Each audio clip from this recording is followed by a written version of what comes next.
À la une de ce journal, le président de la République reçoit un message écrit du président du Conseil de direction présidentielle de la République du Yémen, Sœur, et l'envoyé spécial du président de la République arabe sahraoui démocratique.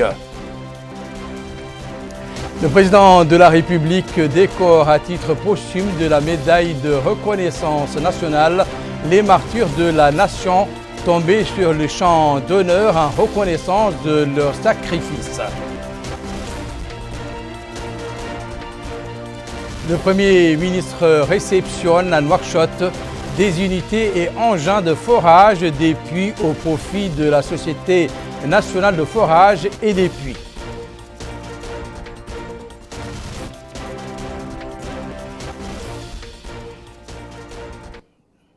Mesdames, Messieurs, bonsoir et bienvenue à cette édition du journal. Comme annoncé dans les titres, le président de la République, Mohamed Ould-Cheikh El-Ghazouani, a reçu ce mardi un message écrit de Rachid El-Alimi, président du Conseil de direction présidentielle de la République du Yémen, Sœur. Le message lui a été remis par le ministre yéménite des Affaires étrangères et des expatriés, Ahmed Awad Ben Moubarak. L'entrevue a été l'occasion de passer en revue les différents aspects de la coopération entre les deux pays ainsi que les moyens permettant de les renforcer davantage. À l'issue de l'audience, le ministre yéménite a déclaré lui avoir permis que l'audience lui a permis du moins d'informer le président de la République sur l'évolution de la situation au Yémen. Il a affirmé que si les deux pays sont séparés géographiquement, l'islam, la culture, le lien de parenté et l'histoire rapprochent leurs deux peuples frères. Le ministre a également indiqué que la ville de Nouakchott, qui abritera les prochains jours une réunion des ministres des Affaires étrangères des pays islamiques, constitue un lieu où se déroulent d'importantes activités régionales et internationales. Ahmed Awad Ben Moubarak a noté qu'une réunion de consultation sera tenue au ministère des Affaires étrangères de la coopération des Mauritaniens de l'extérieur pour discuter les perspectives de développement de la coopération entre les deux pays dans tous les domaines ainsi que la redynamisation de la commission mixte de coopération. Le président de la République a par ailleurs reçu un message écrit du président de la République arabe sahraoui démocratique, Brahim Ghali. Il lui a été remis par le ministre sahraoui, conseiller à la présidence chargé des affaires diplomatiques, Mohamed Saloum Ould Salik. L'audience a été l'occasion d'évoquer les relations de coopération bilatérale. À sa sortie d'audience, le diplomate sahraoui a déclaré qu'il a remis au président de la République un message écrit de son frère, le président de la République arabe sahraoui démocratique, ajoutant que l'entrevue a permis de passer en revue les relations bilatérales historiques entre les deux pays qui se renforcent et se développent au service des deux peuples frères. Il a ajouté qu'il a informé le président de la République sur les derniers développements relatifs à la question sahraoui. Il a indiqué que son pays aspire à la paix et œuvre dans ce sens, précisant que la Mauritanie a un rôle positif à jouer dans la stabilité, partant du principe fondamental des lois internationales et de la charte de l'Union africaine et des Nations unies. Nous restons à la présidence de la République qui a abrité hier une cérémonie de décoration à titre posthume de la présidence de la République des éléments des forces armées et de sécurité tombés sur le champ d'honneur pour défendre la patrie. Les médailles de reconnaissance nationale décernées aux martyrs ont été réceptionnées par leurs proches parents. Abdoul Adamaba revient sur cette cérémonie hautement solennelle. C'est au sein de l'enceinte du palais présidentiel que les 3 martyrs de la patrie ont été décorés et ont eu droit à un vibrant hommage à titre posthume. Tombés sur le champ de la défense, de la sécurité et de la stabilité du pays, ils ont été honorés par le président de la République. Cet hommage pour le sacrifice consenti au service de la patrie a été supervisé par le président de la République, Mohamed Ould Cheikh Al Ghazouani, en compagnie du ministre de la Défense nationale, du chef d'état-major général des armées et de plusieurs autres hauts responsables militaires et sécuritaires. Le président de la République a salué les hauts responsables de l'armée et de la sécurité, dont le directeur général de la Sûreté nationale, le chef d'état-major de la garde et de la gendarmerie nationale, le directeur général de la sécurité routière et l'inspecteur général des armées et des forces de sécurité.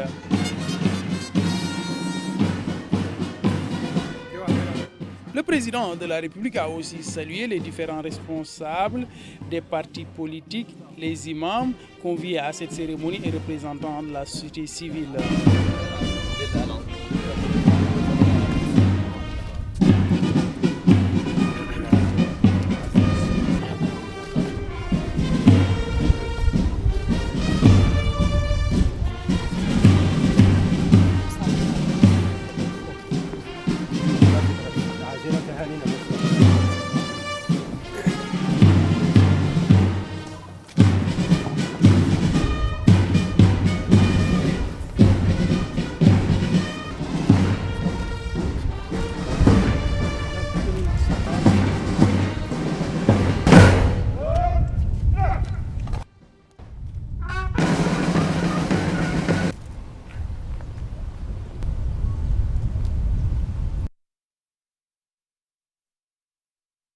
Ensuite, le chef de l'État a remis la décoration du martyr de la nation, le brigadier Salahi Ba Ebel, à son cousin Weden Haïd Ebel. Une autre décoration à titre posthume du martyr de la nation, le gendarme 2e échelon Mustafa Qadir Abeid a été décerné aux ayants droit. La médaille a été rendue à son frère Mohamed Qadir Abeid. Le martyr de la nation, le brigadier Mohamed Sid Ahmed Dié, a aussi été décoré à titre posthume. Le président de la République a remis la décoration à son père Sid Ahmed Abdallahi Dié. Ces honneurs leur ont été rendus pour les immenses sacrifices consentis sur le champ de bataille. Le président de la République, chef suprême des armées, a donné des instructions d'élever les 3 martyrs de la nation au grade supérieur. La Société nationale de forage et des puits acquiert un lot de matériel composé de véhicules et d'équipements destinés à renforcer ses prestations. Le Premier ministre Mohamed Bilal Messoud a supervisé hier soir la réception de ce matériel acquis par l'État au profit de la SNFP. Mohamed Khattab. Il s'agit de l'acquisition d'une nouvelle flotte pour les ateliers de forage afin de faire face au volume élevé de la demande de puits, des moyens limités du secteur privé et de la vétusté des équipements de la Société nationale de forage et de puits. La cérémonie de réception qui s'est déroulée dans la Muqata'a d'Iksar, le vent de la wilaya de Nouakchott-Ouest, a été supervisée par le Premier ministre, M. Mohamed Bilal Messoud. L'acquisition de ces 3 ateliers de forage s'inscrivant dans le cadre de la mise en œuvre du programme prioritaire du président de la République, M. Mohamed Ould Cheikh Al Ghazouani. Sur place, le Premier ministre a donné le coup d'envoi de la mise en exploitation de ces équipements acquis avant de suivre des explications détaillées sur le projet et ses contributions à l'amélioration de l'accès des citoyens aux services de l'eau, en particulier dans les zones rurales. Explications présentées par le directeur général de la Société nationale des forages et puits, M. Ba Hamadi Samba. Il importe de noter que ces 3 ateliers de forage comportent 3 foreuses, 4 camions grues, 4 citernes mixtes au gasoil, un camion de ravitaillement et 5 véhicules de liaison 4x4. Prononçant un discours à cette occasion, le ministre de l'Hydraulique et de l'Assainissement, M. Sidi Mohamed Ould Ba'amar, a précisé que de ces ateliers intervient pour faire face au volume élevé de la demande des puits, des moyens limités du secteur privé et de la vétusté des équipements de la Société nationale de forage et des puits, et que ces facteurs n'ont pas permis d'assurer la mise en œuvre des plans du secteur dans les délais, d'intervenir en temps opportun ou de réguler et de contrôler les prix.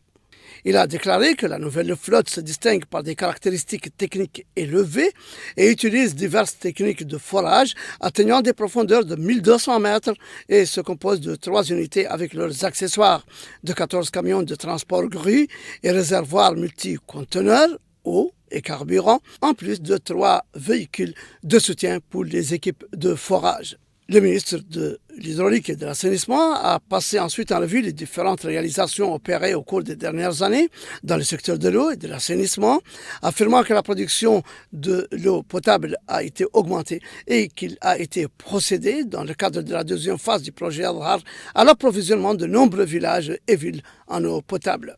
Pour sa part, le maire de la commune d'Uxar, M. Mohamed de Salkoul Omar, a salué les efforts déployés par les pouvoirs publics pour servir les citoyens dans divers domaines, appréciant l'apport de ces ateliers dans la couverture des besoins de la population en milieu rural en eau potable. Il est à préciser que le coût global de ce lot est de 200 millions d'ouguiyas, entièrement supporté par l'État mauritanien. Une acquisition chère à la Société nationale des forages et de puits, dont le directeur général, M. Bah Hamadi, a noté qu'elle manquait de moyens, ne disposant que de 3 foreuses achetées en 2007. Comme quoi, l'acquisition de ces ateliers vient renforcer les ateliers existants pour mieux exécuter le 5e contrat programme en cours 2022-2025. Plus de 28 millions de dollars, c'est le montant de la convention signée ce jour à Nouakchott entre notre pays et Counterpart International, destinée à construire 320 écoles dans les wilayas du Brakna, du Gorgol et du Tagan. L'accord a été paraphé par le ministre des Affaires économiques et de la promotion des secteurs productifs, Ousmane Mamoudou Khan, l'ambassadrice des États-Unis d'Amérique, Cynthia Krish, et Gwendoline Apple, vice-présidente de Counterpart International, et c'est en reçu de Rakissi. Ce protocole d'accord pour la mise en œuvre du programme McGovernment Doyle International Food for Education and Child Nutrition, Construire l'avenir, porte sur un montant de 28 500 000 dollars américains, environ 1 milliard d'ouguiyas émerus. Le protocole concerne 320 écoles dans les wilayas du Brakna, du Gorgol et du Tagant, dans lesquelles étudient 142 000 élèves et exercent 1593 enseignants et encadreurs. Il vise à améliorer les efforts du ministère de l'Éducation nationale et de la réforme du système éducatif en Mauritanie. Dans le discours qu'il a prononcé à cette occasion, le ministre des Affaires économiques et de la promotion des secteurs productifs, M. Ousmane Mamoudou Khan, a déclaré: Cet appui précieux, qui intervient après celui de 22,5 millions de dollars apporté en 2020, viendra en appui à nos efforts visant à la mise à niveau de notre système éducatif qui connaît depuis quelques années une dynamique sans précédent, impulsée par le président de la République, son Excellence M. Mohamed Cheikh Al-Ghazouani. Le président de la République a donné le ton de cette dynamique lorsqu'il a déclaré en 2019, je cite, « Relever le défi de l'éducation est le seul gage d'un avenir radieux pour l'individu et la société. » Compte tenu du rôle prépondérant de l'instruction dans l'enracinement des valeurs de civisme, dans la promotion économique et sociale et dans l'ouverture sur les connaissances modernes. De son côté, l'ambassadrice des États-Unis d'Amérique, Madame Cynthia Krish, s'est déclarée heureuse de prendre part à ce nouveau jalon posé dans le domaine de l'éducation. Le projet vise notamment à atteindre les objectifs suivants. Améliorer le taux de fréquentation scolaire en fournissant des repas scolaires nutritifs au quotidien. L'amélioration des infrastructures scolaires et de l'accès à l'eau potable et à l'assainissement dans les écoles. Le développement de la production nationale par l'achat d'aliments locaux pour les cantines scolaires. Notre travail dans le domaine de l'éducation soutient l'offre d'opportunités éducatives pour tous. C'est ce que nous nous efforçons de faire depuis 2019 avec les communautés de Brakna et de Gorkol, et bientôt avec celle de Tagant. Nous sommes fiers de cette coopération symbolisée par les deux programmes McGovern-Dole en cours, qui totalisent 51 millions de dollars de 2019 à 2027. La vice-présidente de Counterpart International, Mme Gwendoline Apple, a précisé pour sa part que la mise en œuvre de ce programme se fera avec la collaboration directe des ministères de l'Éducation nationale et de la réforme du système éducatif et de la santé, les COGES et les parents d'élèves des wilayas concernés, soulignant que Counterpart va continuer son partenariat avec les ONG mauritaniennes ECODEV et ARED. La cérémonie s'est déroulée en présence du ministre de l'Éducation nationale et de la réforme du système éducatif, M. Brahim Val, Ould Mohamed Lamine. Le ministre des Affaires économiques et de la promotion des secteurs productifs a par ailleurs signé avec l'ambassadeur du Japon à Nouakchott un accord relatif à une subvention financée ou du moins financière octroyée à notre pays par le gouvernement nippon, destiné à fournir à l'État des équipements agricoles et du matériel pour l'irrigation. L'occasion pour Ousmane Mamoudou Khan de remercier le gouvernement japonais pour ce précieux concours. Nous venons de procéder à la signature d'un échange de notes par lequel le Japon octroie à notre pays un don de 600 millions de yens japonais, soit l'équivalent d'environ 1,5 milliard d'anciens ouguiya, destiné à l'acquisition d'un important lot d'engins au profit du secteur agricole. Je voudrais louer le niveau de la coopération qui prévaut entre notre pays et le Japon et vous exprimer, Excellence, Monsieur l'ambassadeur, la gratitude du peuple et du gouvernement mauritanien pour l'appui que vous ne cessez d'apporter à notre pays et dont témoigne notre riche portefeuille de coopération. Mesdames et Messieurs, le matériel, objet de cet échange de notes, viendra en appui à une meilleure valorisation de notre potentiel agricole, à la promotion d'une agriculture inclusive dans les zones ciblées pour leur haut potentiel hydrique et foncier. L'ambassadeur du Japon a pour sa part indiqué que cet appui traduit la solidité des relations entre nos deux pays. J'ai grand plaisir d'assister aujourd'hui en présence de son Excellence M. Khan à la cérémonie de signature de l'exchange notes relatif au programme de développement économique et social 2023 d'une valeur de 600 millions de yens, soit environ 150 millions de ouguiya.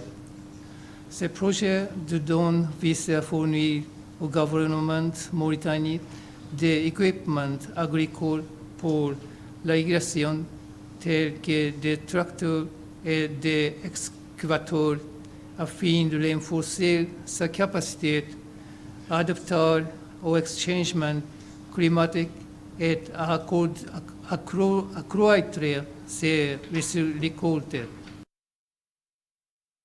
Direction les localités de Klab relevant de Tamsheket, dans lesquelles le ministre de l'Élevage a donné le coup d'envoi des activités du projet de renforcement de l'alimentation et du système nutritionnel durable.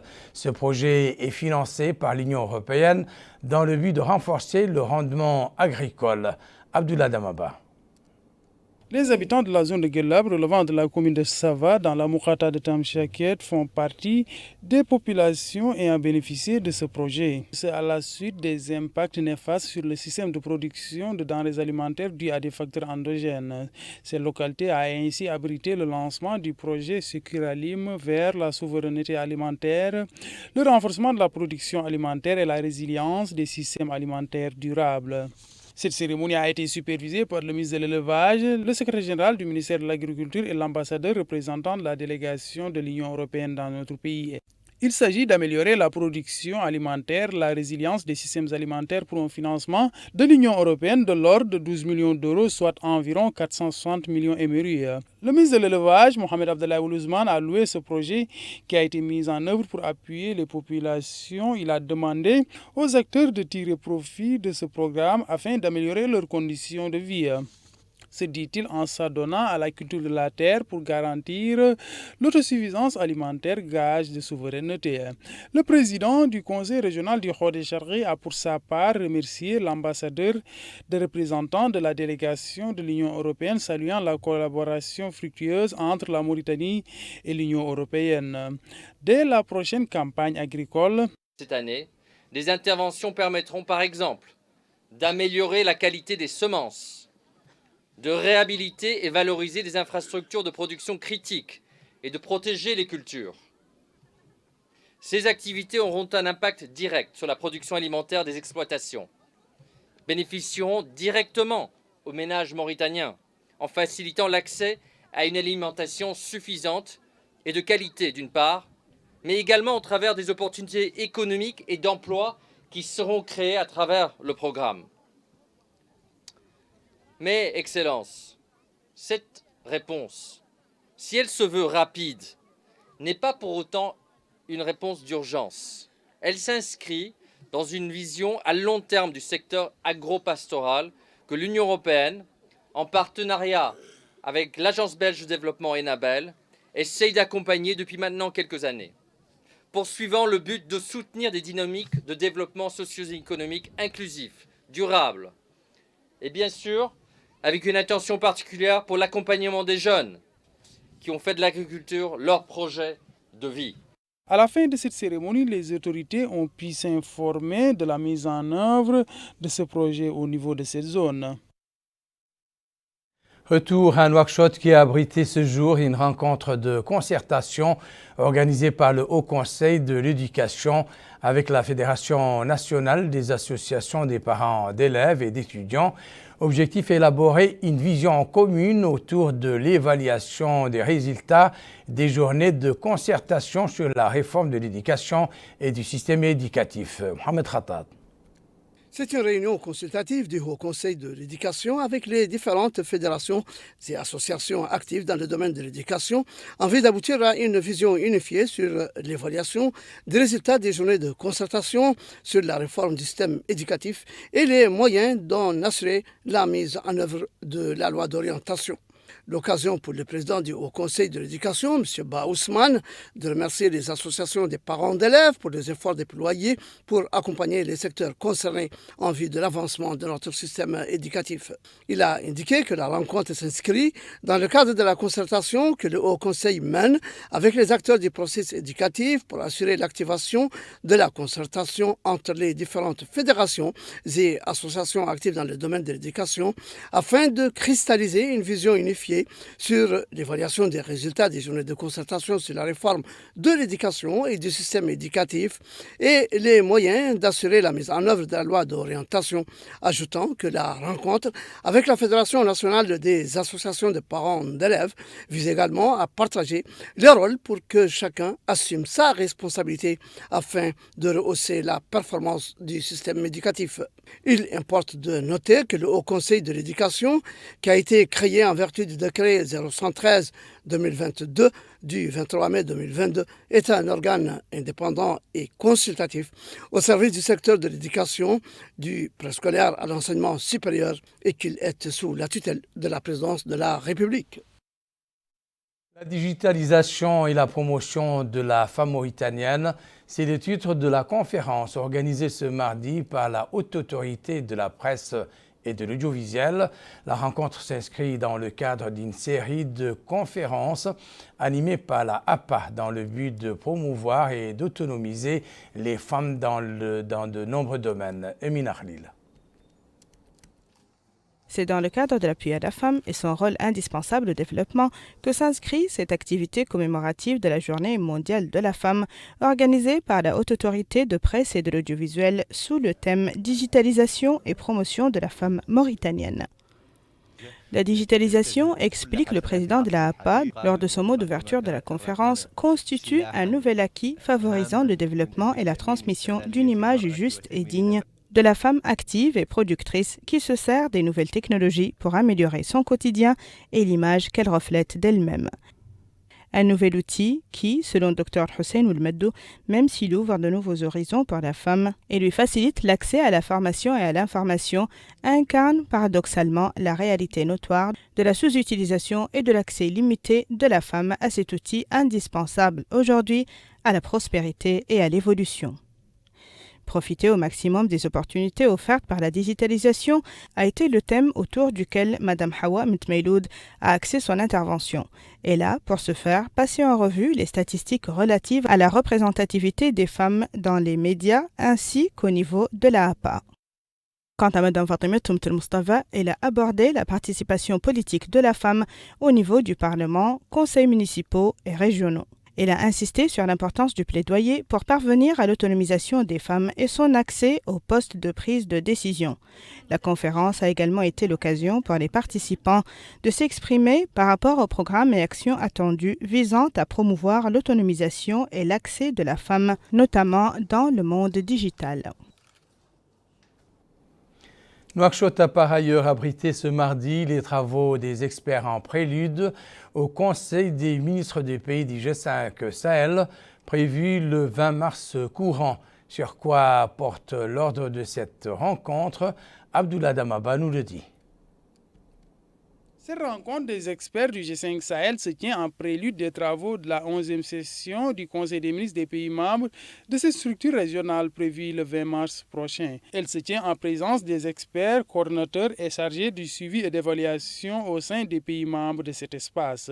Un plan d'action va être dégagé durant ces rencontres, de même qu'un rapport détaillé d'activité de l'organisation pour l'année écoulée. La présidence mauritanienne mesure pour sa part l'ampleur de la tâche de redynamisation de notre organisation souhaitée par les chefs d'État et compte résolument sur l'engagement et la coopération des pays membres du G5 Sahel et des partenaires techniques et financiers. C'est ensemble que nous réussirons. Chers collègues, à l'issue des travaux des experts, je voudrais rapidement évoquer le contexte dont nous héritons en ce début d'année 2023 et qu'il nous faudra considérer lors de l'élaboration de la feuille de route mauritanienne et l'actualisation des cadres stratégiques et programmatifs du G5 Sahel qui constitueront une boussole pour la redynamisation de notre cadre de coopération régionale. Au plan régional, notre environnement demeure tributaire de questions politiques, institutionnelles et sécuritaires, toujours pendantes et représentant une menace pour la stabilité régionale. À l'issue des travaux des experts, durant les 2 jours de travaux, de préparer les dossiers à l'attention du Conseil des ministres. Et pour la présente session, il est inscrit à l'ordre du jour l'examen des rapports annuels d'activité et d'exécution du budget, les projets de documents du plan de travail annuel budgétisé 2023 et le budget 2023. Il s'agira également d'échanger sur les conséquences du retrait du Mali de notre organisation. Un dernier point porte sur la finalisation des documents stratégiques et opérationnels, à savoir la finalisation de l'élaboration de la nouvelle stratégie pour le développement et la sécurité du G5 Sahel et du programme d'investissement prioritaire 2023-2025, en tenant compte des dernières évolutions du G5 Sahel. Les experts comptent à la fin présenter des propositions qui seront examinées lors de la 11e session du Conseil des ministres des pays du G5 Sahel. Nous clôturons ce journal par cette conférence de presse donnée par les partis d'opposition centrée sur les prochaines élections et le déroulement dans la transparence et l'honnêteté. Les partis ont présenté les propositions et doléances qu'ils avaient soumises à la CENI, lesquelles renfermaient plusieurs points dont la prolongation du Ravel.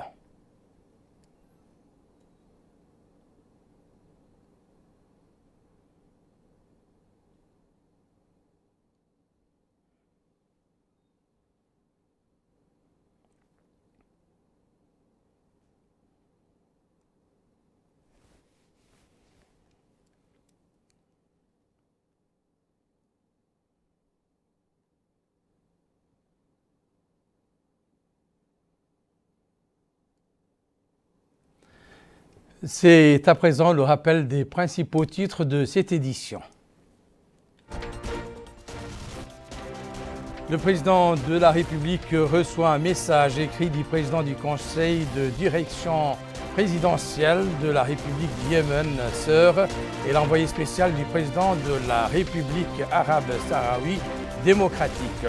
Le président de la République décore à titre posthume de la médaille de reconnaissance nationale les martyrs de la nation tombés sur le champ d'honneur en reconnaissance de leur sacrifice. Le Premier ministre réceptionne à Nouakchott des unités et engins de forage des puits au profit de la Société nationale de forage et des puits.